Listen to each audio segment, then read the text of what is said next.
Hey,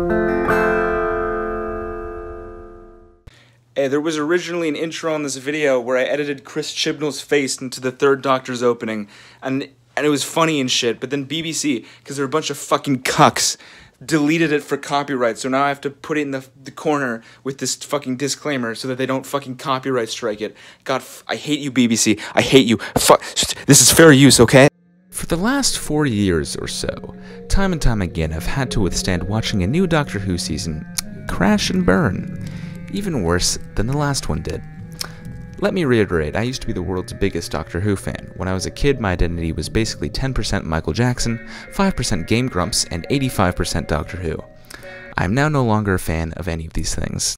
Here's a little history lesson. Doctor Who returned to the airwaves after a 16-year hiatus in 2005, helmed by head writer Russell T Davies and Christopher Eccleston. Series 1 of Doctor Who had the difficult task of both appeasing fans of the classic series while simultaneously modernizing the show for an entirely new demographic. In my opinion, though it's cheesy as hell and has a few weak episodes, I need to be naked.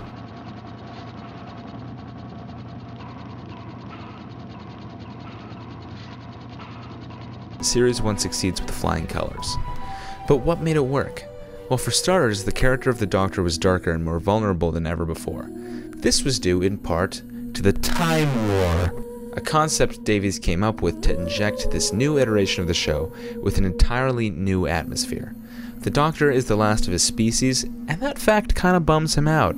You see him latch onto his companions in a way he rarely ever did in the classic series, and take out his fury on the Daleks. This new take on the character created for some engaging, albeit cheap-looking, television. A year later, Eccleston was already out, and David Tennant was in. Tennant's Doctor maintained the more dark and human elements of Eccleston's character, but injected some fun into it. This, along with Davies as showrunner and Moffat as reoccurring writer, made for what I consider to be the show's golden age. It was fast-paced, but still included scenes of slow dialogue so it wouldn't feel too hectic. It balanced lighter and darker tones pretty well. The character of the Doctor was always a step ahead of the viewer, and at times he'd initiate God mode, and you'd get a glimpse of who he truly was. And yes, when it's Doctor Who we're talking about, there are going to be some shit episodes here and there. But you gotta take the rough with the smooth. Ask pretty much anyone and they'll probably tell you David Tennant had some of the best episodes the show had to offer under his belt. And yeah, I do not disagree with that, he truly did. Eventually Moffat became showrunner, and Matt Smith took up the mantle of Doctor. Series 5 of Doctor Who was another strong one. The characters still felt tender, and the humor was still on point. The show knew not to take itself too seriously, and I think that went a long way.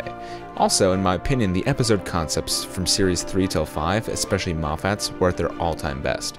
The villain's concepts played off childlike fears that exist within all of us. For instance, what if there's a type of monster that could only move when you aren't looking at it? What if there's a species that only existed in the dark? What if there was a race of aliens that you could only remember while you were looking at them? And the idea behind River Song's character, another time traveler that the Doctor always meets out of order, meaning he knew how she was going to die before she even knew him, was just fascinating. Like, when you think about it, it makes sense. Why would the Doctor keep meeting other time travelers like the Master in chronological order?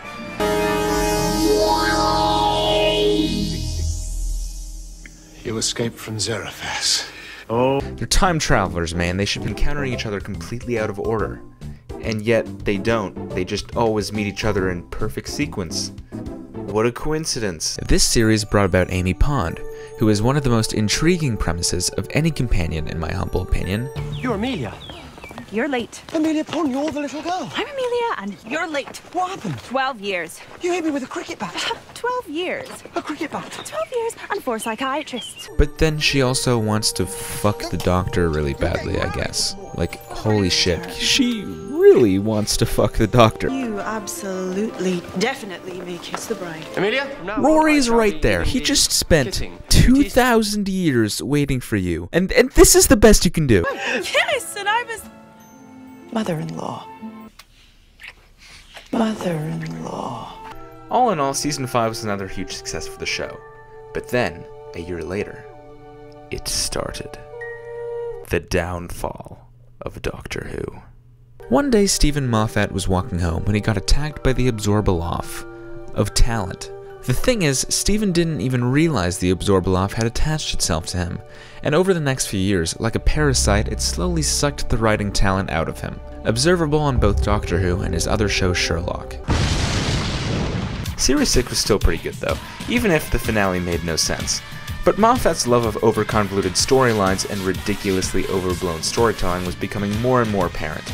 Like, River is a Time Lord because she was conceived in the TARDIS, and she's also Amy and Rory's secret kid, who was kidnapped by Eye Patch Lady as a baby and then trained throughout her childhood to kill the Doctor, not before falling in love with him, but then being kidnapped by Eye Patch Lady again and forced into an Apollo astronaut suit that forces her to kill him, but then she doesn't kill him.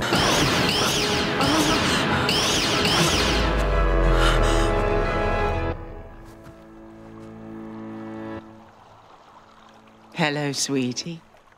What have you done? Well, I think I just drained my weapon systems. But this is fixed. And that messes with a fixed point in time, so all of time breaks, and then the Doctor shrinks himself and climbs into a robot suit of himself, and then the robot suit dies instead of him, and that apparently isn't messing around with the fixed point, even though he's still alive, but sure. And then he talks to a head in a box about everything, and wow, Series 6 really makes no sense. Then came Series 7. And at this point, the cracks, pun intended, were really starting to show. Everything was starting to feel a little cringier, and still even further over the top. This is Doctor Who we're talking about. Going over the top is quite an accomplishment. In Series 7, we are introduced to Clara Oswald, a companion who doesn't work for a plethora of reasons. First of all, she's introduced as a plot device first and a character second. Her premise is that she keeps popping up all over the place and then dying and then popping up again, and the Doctor is weirded out by that. This effectively means that by the time we meet the real Clara, that we end up traveling with, we've already been introduced to her twice. We've already seen a different version of her react to the TARDIS, and do all the important companion introduction things. Smaller on the outside. Okay. Which means this time, they're all glossed over. Which is bad, because this is the character we end up spending 2.5 seasons with. And I don't even know who she is. I knew who this was, but she's dead now, so it doesn't matter. Why didn't you just use the version of her from Victorian London that had an infinitely better introduction? It also would have broken the show's boring, uninspired streak of always having the companion be humans from the current year. I mean, back in the classic series, he traveled with aliens, Time Lords, Scottish Highlanders, future rocket scientists, a robotic dog, an actual robot, an assassin literally trying to kill him as they traveled together. It's a long list, but those days are gone now. The Doctor can travel anywhere in space and time, talk to anyone he wants, and yet he picks random human females who are always from exactly 1 or 2 years later in time than his last companion was. Okay, Doc. Also, I guess Clara wants to fuck the Doctor too? Don't fall in love. I do that trick quite a lot, sometimes twice a day. And he wants to fuck her back? Impossible girl. Mystery wrapped in an enigma squeezed into a skirt that's just a little bit too tight. In the end of Series 7, she goes into the Doctor's timeline to save him and also defeat the Great Intelligence, and it is revealed that this is why she kept cropping up all over the place and then dying. That's right, she's always been there, even in the classic series. You just didn't see her. But I've always been there. Doctor? Yes? What is it? What do you want? Right from the very beginning. Then the Doctor goes into his own timeline, which it was previously stated that he can't do, or else it will collapse in on itself. Can't go in there. It's your own time stream, for God's sake. But he just does it anyways, and then grabs her and leaves. Where did he go to leave exactly? How did they get out after it being explicitly stated that you can never get out after you've entered? If I step in there, what happens? The time winds will tear you into 1,000,000 pieces. 1,000,000 versions of you, living and dying all over time and space. But they won't be you. The real you will die. I don't know. It's off screen. Thanks, Steven. What is her character? She's a quirky nanny in Series 7, a cynical teacher in Series 8, and a psychopath in Series 9. Could you not have picked one character and stuck with it, Moffat? And on top of all this, after Series 7, the whole Impossible Girl storyline is just dropped forever. Do you not even care about the fact that you split yourself into thousands of pieces who all died horrific deaths that one time? Does the memory not come back to you every once in a while? Donna and Martha are the best companions. I won't hear any differently. Moffat's Shyamalan process was becoming very clear around this point. Instead of letting intrigue and good drama speak for itself, Moffat decided that his top priority was epic moments. Oh my god, John Hurt is the Doctor. Oh my god, that's so epic. Whoa, he's exploding the ships with his regeneration. Oh my god. Whoa. Can't forget the catchphrases. Bow ties are cool. I'm just a madman with a box. Geronimo. Bow ties I want a jelly baby. Just a madman with a box. Ties are Geronimo. I want a jelly baby. This will be a GIF on 2013 Tumblr in no time. And then we come to Series 8 with Peter Capaldi's The Doctor, which no one seemed to like, except kind of me. Yes, there are a lot of weak aspects to it, and yes, Clara sucks. But in my opinion, it felt like a step in the right direction. Everything felt just a little more grounded again, and the character of the Doctor was the most engaging it had been for a long time, thanks in part to the fact that he was an asshole again. I'm Maisie. Good for you. I materialized the time capsule exactly around you and saved your life 1 second before your ship exploded, but do please keep crying. My brother just died. His sister didn't. You're very welcome. Put the gun down. I like the Doctor as an asshole, damn it. Why do they keep getting rid of that? Just try to forget about the Forest episode and we'll be good. But then, in 2015, when Season 9 of Doctor Who premiered, and I watched excitedly with my sonic screwdriver and custard-laden fish fingers in hand, something felt off. The character of the Doctor had completely changed, for starters. Whereas Season 8 had portrayed the 12th Doctor as a brooding, morally calculating character, Clara, be my pal. Tell me, am I a good man?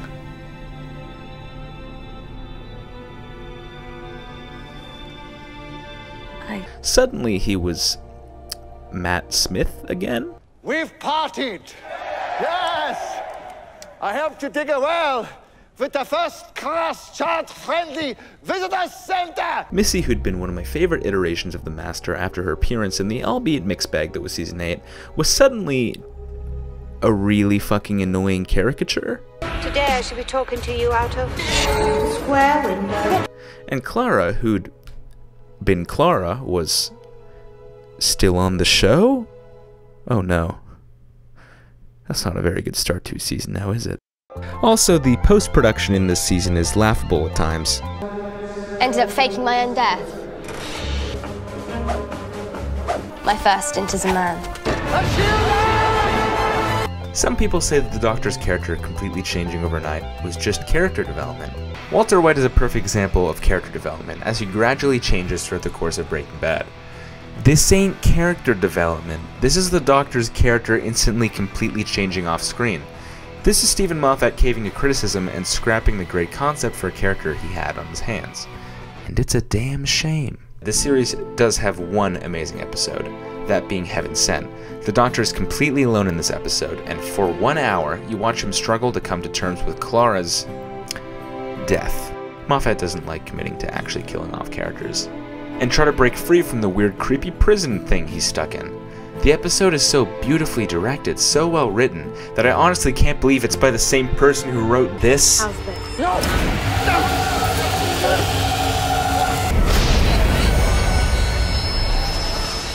Purple, color of death. How did the same person write these two episodes? There are things I'll never know in this life. Not only does this episode delve deeper into the Doctor's determination to always come out on top than I think any other episode in the show's history, but the cinematography and sound design is exemplary too. Just take a look at the scene when the Doctor is digging, and a long passage of time is conveyed not through a cut or a fade, but just a gradual color change. Not only is it haunting, but it really helps add to the episode's tone of him spending so much time there that it all blends together. The scene when the Doctor punches his way through the diamond wall is honestly probably my favorite scene from the entire show, classic and modern, which amazes me because the rest of the season is kinda shit. For the most part, little did I know it was only downhill from there. Fast forward to 2017 and BAM! Season 10. Alright, they've taken 2 years to get their act together, maybe now the show will regain some of its... It speaks emoji! Ooh. Again, there are things I enjoy about Series 10, such as Missy's character arc. Actually, that's about it. This series isn't very good. I mean, Bill Potts is fine, I guess. The part where the Doctor goes blind is kind of weird. I can't look at anything. Never again. I'm still blind. You'd think that he could just, like, go to a super futuristic space hospital and fix it instantly, but apparently not. Series 10 is directed just terribly from episode to episode. It almost feels straight up amateur at times. It speaks emoji! Like, I noticed things like this starting to crop up in Series 9, like poor shot composition, continuity errors, and sloppy editing. But, like... Are you alright?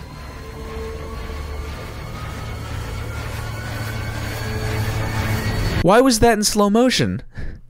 They were just talking. Why was that so over-directed? Also, like, throughout Capaldi's tenure as the Doctor, whoever was editing kept desyncing the opening titles and music from the visuals, and despite thousands of complaints and years of time they could have fixed this, they just never did. Like, look at this shit. Someone compiled a video of just how desynced it was. Also, they never fixed this. Oh wait, they did fix it, and then they unfixed it. Classic BBC. But yeah, in the directorial and editing department, Series 10 is even worse. It doesn't feel like they even proof-watched some of these episodes. When they premiered, I watched them on Space, and for the first few episodes of Series 10, the left and right audio channels were slightly out of sync the entire time. How does that even happen? BBC, what is going on over there? Also, I love you, Capaldi, but your regeneration sucked. For some reason, Stephen Moffat believes that for regeneration to be impactful, there has to be a 10-minute speech delivered before it, as if that's not the most melodramatic, over-the-top thing ever. Oh, there it is. Silly old universe. The more I save it, the more it needs saving. Never be cruel, never be cowardly, and never ever eat pears. Always try to be nice, but never fail to be kind. Oh, and you mustn't tell anyone your name.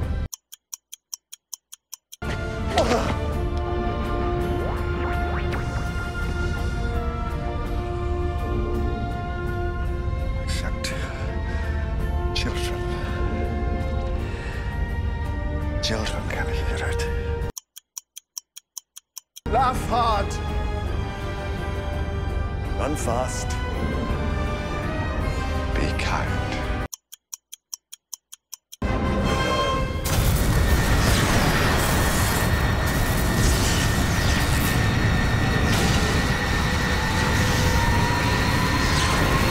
Man, I miss when the regenerations used to be freaky, man. I miss the spooky regenerations. What happened to those? I want those back, okay? Those were cool. And we enter the domain of Series 11. You know, in Series 11, the Doctor actually faces off the most formidable enemy that the show has ever known. That being Chris Chibnall. And if there's any one man who may actually succeed in his aspiration of destroying the Doctor, Chibnall is probably it. Actually, let's take a look at some of his episodes. There's 42, where the Doctor is on a countdown to stop this ship from crashing into the sun, and then Martha fixes everything in 2 seconds by dropping the fuel because the sun is alive. Alright. It's mediocre at best and a little cringy at worst, but I do find it interesting how vulnerable this episode depicts the Doctor as being. Martha! Yeah? It's burning me up, I can't control it. I'm so scared. Just stay calm. Then we get a Chibtastic two-parter, The Hungry Earth and Cold Blood, where the Doctor is on a countdown to prepare this weird 2020 village for a battle with the Silurians. And then in the second episode, he's on a different countdown to stop the humans from destroying the Silurians. I'm starting to notice a pattern here. Yeah, it's bad, but it's a little bit of an improvement from the last one, I guess. Again, mediocre at best. Then we get dinosaurs on a spaceship. This episode is pure, unfiltered garbage. The Doctor is on a dinosaur-laden spaceship piloted by evil Walder Frey / the First Doctor. The Doctor is aided by Nefertiti, some sexist dude from the 20s, I think, and Rory's dad. And there are some British robots, too. They're turning off. We're losing. losing them. Which way did they go? I thought you were looking. No, now they've got away. We definitely used to be faster. This is basically a randomly generated episode, and we get some of those classic funny chibi jokes that we'd eventually come to know and love. You don't have any vegetable matter in your trousers, do you, Brian? Only my balls. I'm sorry? Golf balls. Similarly to his prior episodes, the episode is unfocused and flashy rather than actually containing of substance. But at least it's entertaining. Did I mention they're on a countdown? Just thought I'd mention that. His final freelance episode for the show is The Power of Three, which is his most entertaining episode, and also his worst episode.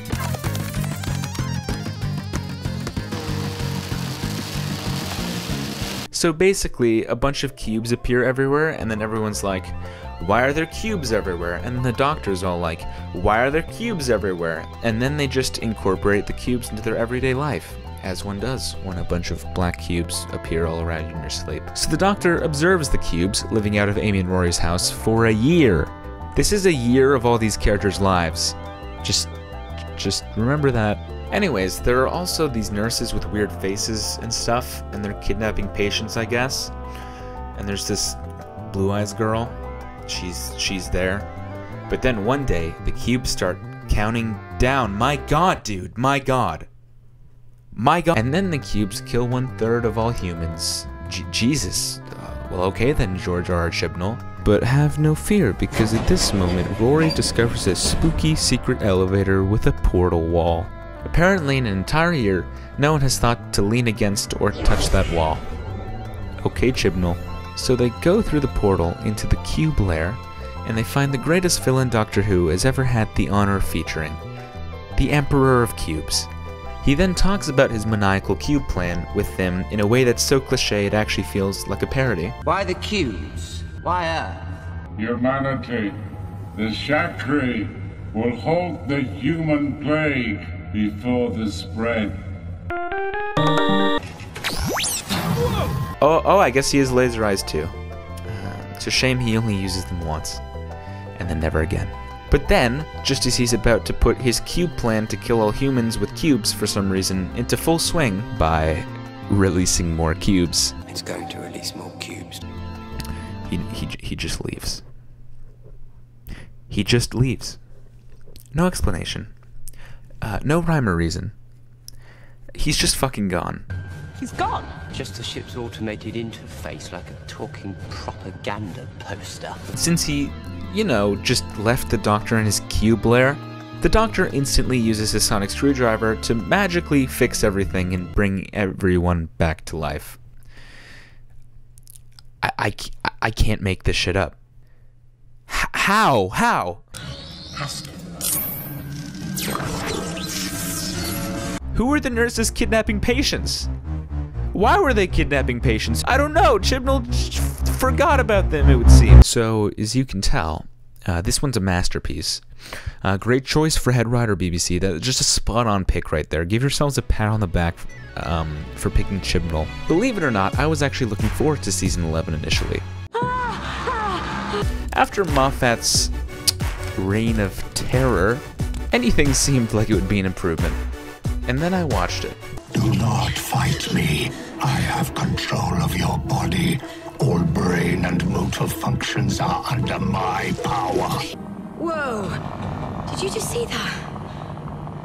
Because I wouldn't be much of a friend to you if I didn't point out you're not in control of this. You're wrong. This is my plane. I control everything here. Serious crap!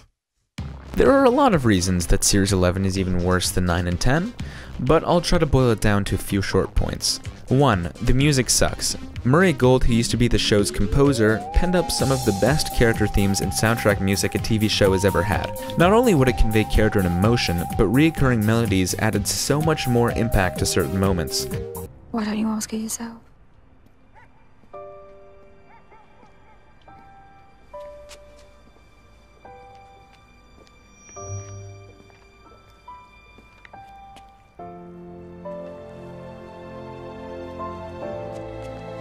And even let you know that a certain character may be thinking or grieving over another, just by playing that other character's recognizable theme. Another example is the Cyberman motif.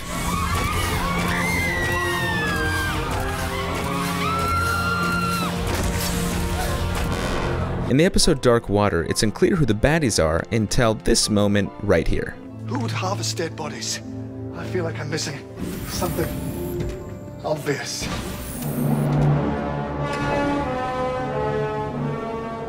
Now, all you're staring at is a door, and all you're hearing are some horns, but because of what the show set up years ago, you know what it means. When Clara leaves the show in Series 9, and the Doctor has forgotten about her in that stupid plot arc, the Doctor plays her theme on guitar.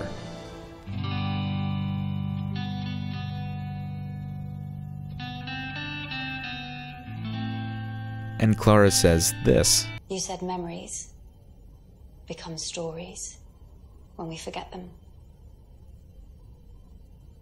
Maybe some of them become songs. That'd be nice. It's a terrible episode, yes, but it's a fantastic moment, and it proves that Gould's music was so good that Moffat literally wrote it into his episodes. Then Gould left after Series 10, and what were we left with?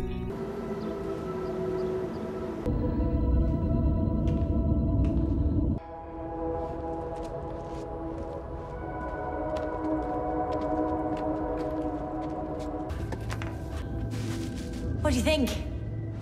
No character themes, no recurring melodies, no emotion, no nothing. Just 2. No overarching story. Every season of the show before Series 11 had an overarching narrative that connected the episodes. Bad Wolf, the planets disappearing, the cracks in space and time, and the Pandorica. The weird Season 6 one, the Vault, which is a rehash of the Pandorica. It helped make the episodic nature of the series feel like it was still leading somewhere. And episode by episode, we were slowly building up to something greater. But in Series 11, there's none of that, so we're just left with a bunch of completely disconnected stories, which could theoretically work, if they were good. We will rule this world. We? Your body filled with my Morax king. Come to me, my love. 3. The acting. I'll just let this one speak for itself. Don't keep me waiting.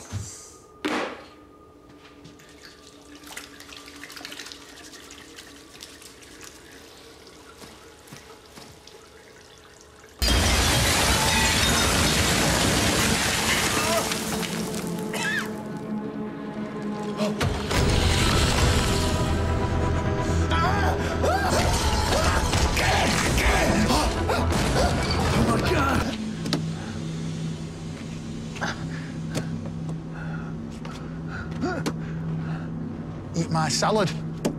We need to get inside. It always comes out wrong now. 4. It's boring. You know that frog clip I just played to make fun of the series? Yeah, believe it or not, as stupid as it looks, it's one of my favorite parts of the season because of just how conceptual and crazy it is. The Doctor is stuck in this completely abstract being's universe, and this being, who has taken the form of a frog, doesn't understand how space and time operates in our universe. So the Doctor has to try to explain it, and it's actually a really cool, creative, and stupid scene. Say what you will about it, but it's memorable and it's not boring, like everything else. What happened to the creative alien designs, or freaky abstract concepts, or character drama, or anything? 5. It's poorly directed. The shots are just flat and boring, and there's really no creativity put into any of the camera work or audio design. And Doctor Who was obviously never Citizen Kane, but there are still notable episodes that stand out for being especially well directed. One of my favorite directors who's ever been on the show is Rachel Talalay. Did I say that right? Talalay? Rachel Talalay. Rachel Talalay. However her name may be pronounced, multiple examples of good directing I've cited come from her. As you could probably have guessed, she, along with all of my other favorites, are not present in Series 11. So that's just great. To be fair though, this new intro is cool as fuck. Like, this is what I've been waiting for the intro to look like for years. And we finally get it under Chibnall. That's just a slap in the face now, isn't it? So yeah, in short, this series is weak as fuck. But there are still a few glimmers of hope peeking through the seams. A few good lines, a few decent episodes even. I could go on, but I'll just let Chris himself sum up my thoughts. It could have been a lot better. It could have been slightly better written, especially the last story. Well, not only that, but it was also very cliched. It was very routine, running up and down corridors and silly monsters. It was perhaps a little too routine Doctor Who, very much what the audience is expecting, and it's not really very challenging for them to watch. But no, nothing, not even Series 11, compares to the absolute shitshow that has been gracing our TV screens every week for the past month. The Rotten Tomatoes audience score for this series was originally a whopping 32%, but Rotten Tomatoes, being the unbiased, objective source of information that they are, decided to delete all the user reviews and not acknowledge it. I don't know what I find funnier, the fact that they did this, in general, or the fact that it backfired hilariously. So Rotten Tomatoes, seeing the error of their ways, deleted the user reviews again, and it backfired even harder the second time. 0%. 0%. It has since risen to 15, but I wouldn't be surprised if Rotten Tomatoes purges it again until they get a number they want. Originally, I was going to talk about the series premiere two-parter Spyfall, which featured the worst iteration of the Master ever put to screen. Lots of fun.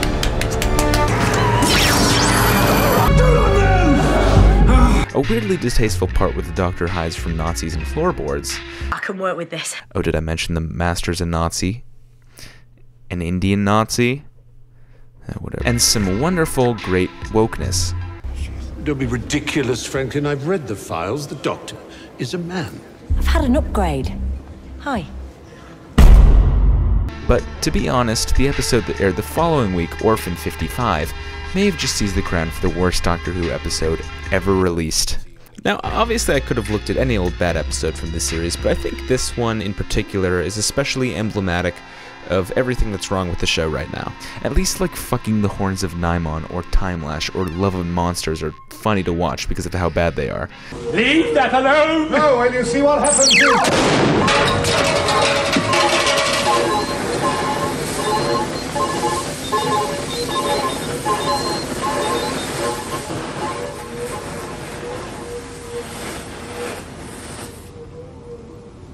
You meddling fool! You shall die. This episode, however, is just insufferable from start to finish. So that being said, let's dive in.